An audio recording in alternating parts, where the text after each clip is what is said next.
प्रभु श्री राम हम सबके आराध्य हैं, जो प्रभु श्री राम हम सबको सब कुछ देते हैं, उस प्रभु श्री राम को कौन देगा। और दूसरी बात, स्मार्ट सिटी बनाने का घोषणा पत्र में था, 10 साल में 1000 स्मार्ट सिटी बन गया क्या? दो सुनो, आपके पापा के घोषणा पत्र में हर सांसद को 5 गांव आदर्श बनाना था, तो बनारस में 50 गांव आदर्श है क्या? अरे भाई आप मैसेज देखो, आप दिन को रात कह दो, ये आप कलम वाले गुंडे हो।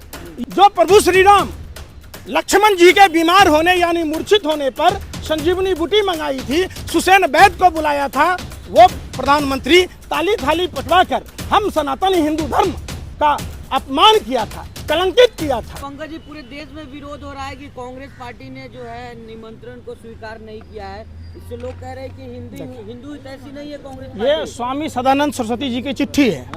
अब देखो, ये चिट्ठी की कॉपी उन्होंने भेजी है द्वारिकाधीश से, जो उनके निजी सचिव हैं, वो क्या कह रहे हैं। देखो, हम कोई धर्म का विरोध नहीं कर रहे हैं, उन्होंने साफ साफ लिखा है चिट्ठी में कि शास्त्रानुसार धर्म शास्त्रों की मर्यादा का पालन करते हुए विधिवत राम मंदिर का उद्घाटन होना चाहिए, इसका विरोध है। हम राम और हिंदू धर्म का विरोध नहीं करने आए हैं, हम विरोध कर रहे हैं कि जो प्रधानमंत्री को सीखना चाहिए रामायण से, प्रभु श्री राम से, जो प्रभु श्री राम अश्वमेध यज्ञ का आयोजन करते समय माँ सीता की सोने की मूर्ति बनाई, प्राण प्रतिष्ठा किया, तो प्रधानमंत्री मोदी जी को कम से कम प्लास्टिकों का जसोदाबेन को मूर्ति बनाना चाहिए, प्राण प्रतिष्ठा करना चाहिए। आटे का विरोध कर रहे हैं। अरे भाई आप मैसेज देखो, आप दिन को रात कह दो, ये आप कलम वाले गुंडे हो, ये आप मीडिया का दिमाग का उपज है। जो निश्चलानंद सरस्वती ने कहा, आप उस पर नहीं जाएंगे। वो हमारे सबसे बड़े आराध्य हैं, जो हमारे सबसे बड़े धर्मगुरु हैं, तो आप उनकी बात पर नहीं जा रहे। आप एक बात बताइए, इतने तमाम जो हमारे शंकराचार्य हैं वो सब विरोध कर रहे, तो आप उन पर क्यों नहीं जा रहे? आप बताइए, आप उनकी बातों को क्यों नहीं सुन रहे?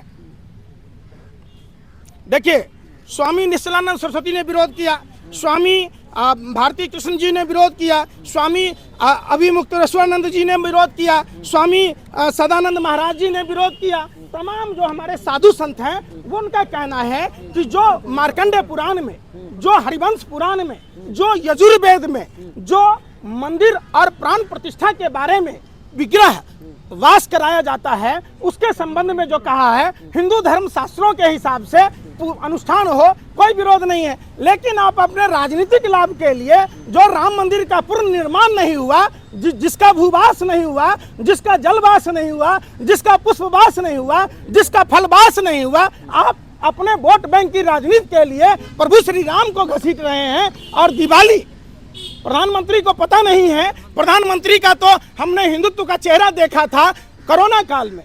जो प्रभु श्री राम लक्ष्मण जी के बीमार होने यानी मूर्छित होने पर संजीवनी बूटी मंगाई थी, सुसैन वैद्य को बुलाया था, वो प्रधानमंत्री ताली थाली पटवा कर हम सनातन हिंदू धर्म का अपमान किया था, कलंकित किया था। हमारे प्रभु श्री राम कहते हैं, हमारे आराध्य प्रभु श्री राम कहते हैं कि आप जब बीमार हो तो आपको दवाई और डॉक्टर की जरूरत है, आपको संजीवनी और सुसैन वैद्य की जरूरत है। अब तो कह रहे हैं कि मंदिर में सारा इलाज हो जाएगा, अमीश देवगन, देखिए बीमारी नहीं होगा। देखिए, गुल्लू को यह पता ही नहीं है कि अगर इस तरीके की बात अगर बोली जाती है तो निश्चित तौर पर हिंदू धर्म का अपमान है।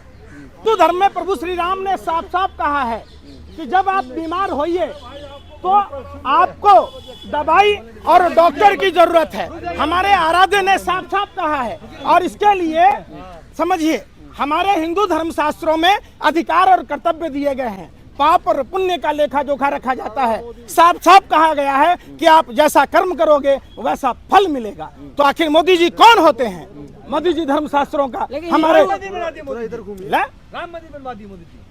अच्छा, आपके पापा ने राम मंदिर बना दी, अपने जसोदा बहन के लिए तो कुछ नहीं बनाया है?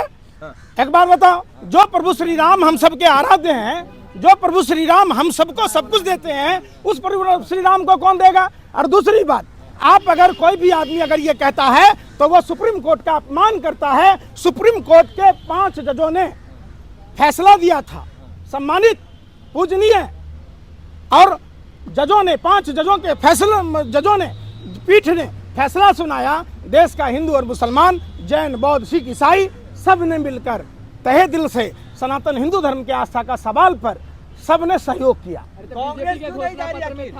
कांग्रेस क्यों नहीं जा रही है? कांग्रेस क्यों नहीं जा रही है? अरे सुनो, आपके पापा के घोषणा पत्र में हर सांसद को 5 गांव आदर्श बनाना था, तो बनारस में 50 गांव आदर्श है क्या? 100 स्मार्ट सिटी बनाने का घोषणा पत्र में था, 10 साल में 1000 स्मार्ट सिटी बन गया क्या? 2 करोड़ युवाओं को रोजगार देना था, 10 साल में 20 करोड़ युवाओं को रोजगार मिल गया क्या? रुपया को डॉलर से बरोबर करना था, बरोबर हो गया क्या? आप बताओ, महंगाई कम हो गई क्या? तो फिर मंदिर बन गया ना, खत्म। यार मंदिर किसने बनाया? मंदिर किसने बनाया? अरे तो जाने से क्यों डर रहे हैं? अरे यार फिर वही बात, जाने से क्यों डर रहे हैं? आप पत्रकार हो या भाजपा आईटी सेल के दलाल हो? कोई दलाल नहीं फिर है। दलाल हो आप दलाल हो, आप भरुआगिरी कर रहे। आपको सुनो, आपने यजुर्वेद पढ़ा है? अरे भैया अरे सुनो, एक कलम वाले गुंडे, एक पत्रकार को पत्रकारिता करनी चाहिए। आप आतंकवादियों से गए गुजरे हो, आप सनातन हिंदू धर्म का अपमान मत करो। सनातन हिंदू धर्म का अपमान नहीं सहेगा हिंदुस्तान। कान खोलकर सुन लो। चोपड़ा का शो देखा आपने? सोमनाथ से लेकर अभी तक कांग्रेस सुधरी नहीं है। अच्छा एक बात बताओ, हाँ, सुनो, कौन बोल रहा है? देखिए इधर देख के बात कीजिए। अमन चोपड़ा का शो देखे थे? अरे सामने देखिए। 1857 का सिपाही विद्रोह का नायक किसको बताया था? सावरकर को। और 1827 आप समझो कि जन्म कब हुआ उसका? आप बताओ ना, जब सावरकर उस समय जन्म ही नहीं लिया तो कैसे था वहाँ? सावरकर तो आपसे सच्चा अरे यार सुन दो यार, मंदिर तो जाता था। सुनो, हाँ, मछली खाता था। हाँ। इंडिया हाउस में जब सावरकर पौर्ण मछली तल रहा था तो महात्मा गांधी जी मिलने गए थे, मिले नहीं। आप समझो, कौन सी मछली? पौर्ण झींगा बोलते उसको, हंस दिया। झींगा उसको बोलते भाषा में। पाटिल जी एक बात है, मोदी का विरोध करते करते आप लोग राम का विरोध करने लगे, मंदिर का विरोध करने लगे। राम का विरोध कोई नहीं कर रहा। जब आपको मालूम है बंगाल के चुनाव में उन्होंने लक्ष्मी देवी को ब्रांड एम्बेसडर बनाया था। लक्ष्मी देवी कौन है? उस केवट समुदाय की विधवा बहू है जो प्रभु श्री राम हम सब हिंदुओं को भव से सागर पार कराते हैं। उस प्रभु श्री राम को नदी पार कराने वाले केवट समुदाय की विधवा बहू लक्ष्मी देवी के साथ देश के प्रधानमंत्री नरेंद्र मोदी जी ने फ्रॉड की, चीटिंग की, वहां राजनीतिक फायदा लिया।